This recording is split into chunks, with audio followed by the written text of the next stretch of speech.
Bat Hashem Chok Israël, Unishmat, Miril Keslasi, Bar Mesodi. La Gemara de Betsa 25a. Amar Rami Bar Abba.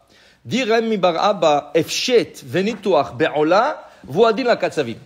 Le sacrifice, dans le sacrifice qu'on mettait sur le feu. Tout le sacrifice, Ishe, Reach Nichoach, l'Adonai. Ishe, c'est la chon Esh. Reach Nichoach, et ça fait monter une odeur, et Hachem, pour lui, c'était un plaisir de sentir les odeurs du sacrifice. Maintenant, tout le sacrifice, avant de le monter sur l'autel, tu coupes. Tu coupes les pattes seules, la tête seule, la queue seule. Okay? Il y a un sacrifice qui s'appelle Ola. Ola, c'est un sacrifice qui ne se consomme pas. Tous les autres sacrifices doivent être consommés par le Kohen et des fois, pas toujours, par le propriétaire. Mais si le Kohen ne goûte pas du sacrifice, le propriétaire du sacrifice n'est pas acquitté. Ça veut dire que si le Kohen n'a pas goûté au moins un steak, un petit steak de 30 grammes, là, c'est comme si le sacrifice n'a pas été emmené. Alors c'est une responsabilité. Imaginez-vous combien de milliers de sacrifices ont été emmenés par jour. Et le Kohen doit tenir tête. Parce qu'il y a des sacrifices qu'il peut manger en 2 jours et une nuit. Alors il peut dire, ok, ça j'ai encore un jour pour le manger. Mais il y a des sacrifices comme Korban Toda, il doit le manger le jour et la nuit, avant minuit. Okay? Et s'il ne goûte pas, tout le sacrifice ne vaut rien. Alors imagine-toi, le gars il a acheté un taureau pour $1000. Le Kohen a oublié de goûter, tout le sacrifice ne vaut rien du tout. Il faut qu'il appelle, Haïm, Mechila, tu sais, j'ai oublié de goûter de ton sacrifice. Qu'est-ce que tu racontes des histoires? Non, je m'excuse, mais c'est comme ça. Il faut que tu emmènes un autre. Hein? Maintenant, c'est une responsabilité. Alors, dit Rami Bar Chama, mais il apprend une autre chose. Dit Rami Bar Chama, je ne comprends pas. Il y a un sacrifice qui s'appelle Ola. Ola, c'est Holocauste, qui est complètement brûlé sur l'autel. Complètement brûlé sur l'autel. Il dit, pourquoi la Torah a dit le couper? Pourquoi il faut le couper? Tu peux le mettre en entier sur l'autel. Okay? Il dit, ça t'apprend à toi. Si Hachem a demandé que le sacrifice qui monte complètement sur l'autel, il faut le couper, Kal vachomer, à plus forte raison, Katsavim, le boucher. Mazé Kal vachomer la Katsav, c'est tzach lachtoch, lifne sheochel. Il doit couper avant de manger. Pourquoi, dit Rashi? Écoute, le katsav, des fois, il aime goûter la viande crue. Tartare, complètement tartare. Alors, il vient manger. Attends, si tu prends un morceau comme ça et tu coupes un petit morceau pour manger, peut-être c'est terefa. On n'a pas encore vérifié complètement. Quand tu vas le couper en morceaux, là, tu vas voir, il manque un morceau ici, il y a un trou ici. Alors, viens, on vérifie tout l'animal. Mais si tu es trop pressé pour couper, pour manger, il y a un problème. Alors, la Torah t'a appris derech eretz, ne sois pas pressé pour manger. Attends. Okay? Quand tu arrives dans un restaurant, tu as faim, tu veux manger. La Teuda. Est-ce qu'il y a une Teuda? Des fois, tu rentres dans un restaurant, tu vois le gars avec la barbe, avec la kippa, mais il y a ni Teuda, ni rien du tout. Alors tu te demandes, non, tu vois pas la photo de Baba Saleh? Tu vois pas Baba Saleh ici sur le mur? C'est vrai. Si Baba Saleh serait là et toi tu serais sur le mur, j'aurais mangé, mais pas Baba Saleh là-bas. Tu comprends? Alors, il ne faut pas être pressé.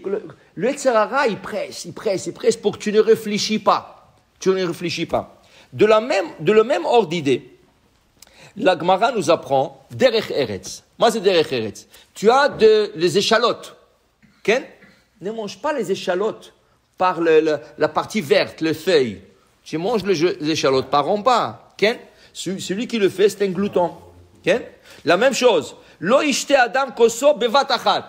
Tu veux boire un verre d'eau, tu ne le prends pas d'un seul trait. Tu ne le prends pas d'un seul trait, c'est un glouton ça. Okay? Vim shata, c'est gargeran. Alors, Tanour Rabbanan, Chachamim limdu, ashote koso bevat achat, c'est gargeran. לא שותה שלוק אחד.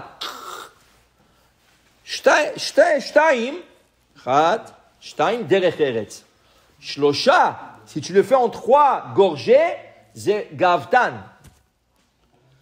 Les jeunes maintenant, qu'est-ce qu'ils font? Ils prennent des canettes, ils le percent à peine, et toute la journée, il boit. Il peut boire cette canette pendant 24 heures, le gars. Ça s'appelle arrogance. On ne peut pas faire ça.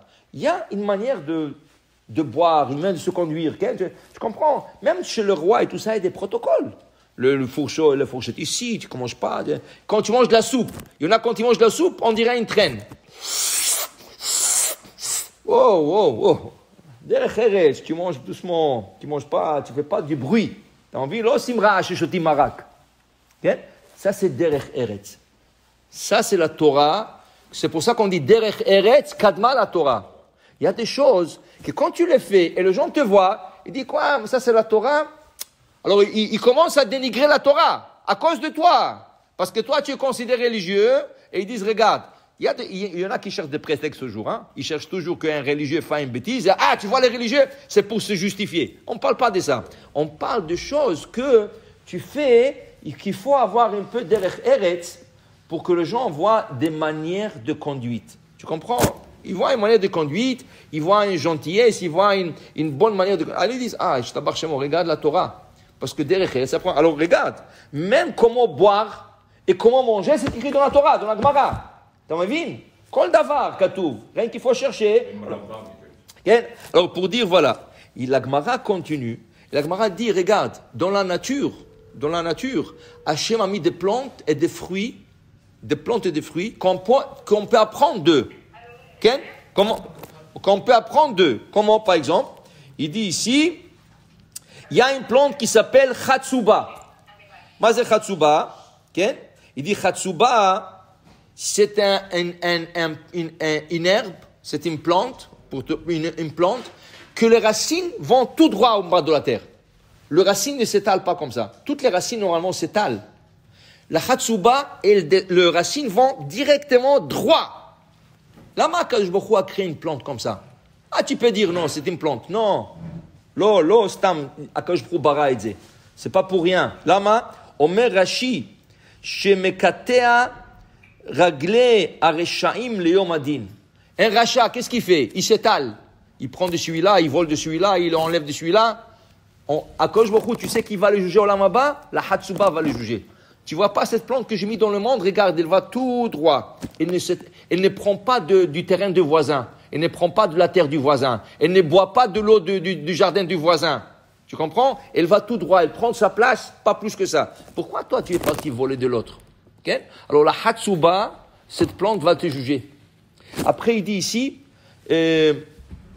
Netia. Mekata ragleon de katsavin bolendot. Regarde, maze netia, orla. T'as monté à et shalosh shanim asur lechol.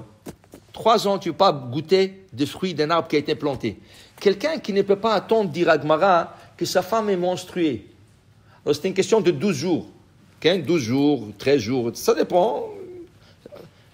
Et toi, tu dis non, je veux ma femme. Écoute, l'arbre là, tu ne peux pas toucher 3 ans. Tu ne peux pas attendre 12 jours que ta femme va au mikvé. Alors qui va te juger? Un arbre va te juger. Un arbre orla va te juger. Il va te dire comment? Moi, personne ne m'a touché 3 ans. Tu ne pouvais pas toucher ta femme pendant 12 jours. Okay?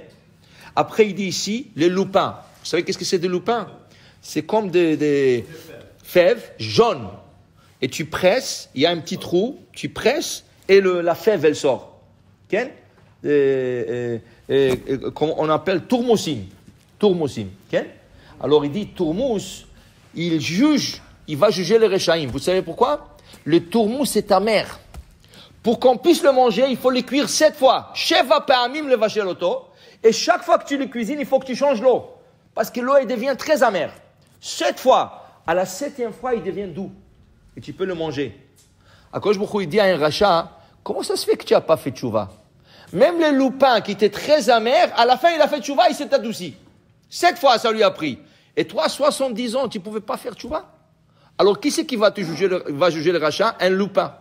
Un petit légumineuse. Une petite légumineuse. Elle va juger le rachat. Elle dit, moi, je me suis adouci. Toi, tu ne pouvais pas t'adoucir pour dire que dans la nature, Akadosh Baruch Hu a mis des choses pour donner une leçon à Israël. Amen.